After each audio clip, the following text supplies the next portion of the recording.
کورتابالاین پارێزگەها دهوکێ دیگەل کورتابالاین ئاوارە بە هەفکاریە رێکخراوە IOM و رێکخراوە ڕووسازیە نافخۆیی کەرنەڤالێک بۆ بەرهەم و شیانên کورتابالایان li senterê parêzgeha Duhokê encam da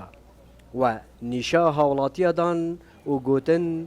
em jî heyîne temaşayê hizra me bikin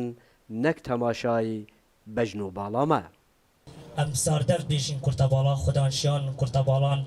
هیزکا جدای هج جسته خو بجاریا چکن و شرین های داکری چند جوره که و از حس کم او حوالت ما اوید مالداری نشتین او جیوکی ما هزو شانت خوب داره خم بو خلکی بو نف جواکی دابزان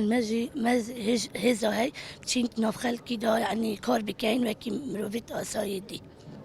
عمري من 19 سنة خلقاشن قالم از قال لك يروح كيف خوشم قال لك يجي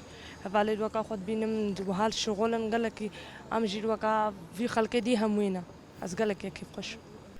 هەوڵاتیان بجاوek erênî temaşayî berhem û şiyanên Kurtebalayan kirin îroke li parêzgehê.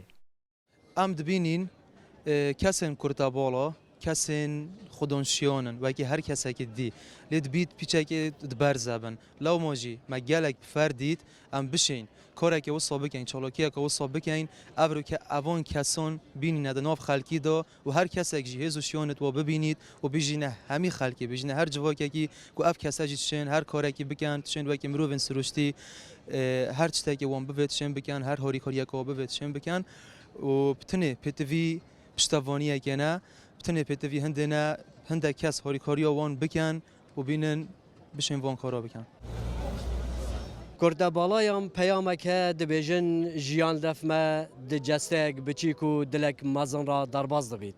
Lewran îroke hêz û şiyanên xwe yên karê xwe nîşa cemawerê Duhokê didin. Selambalayê dengê Amerîka Duhok.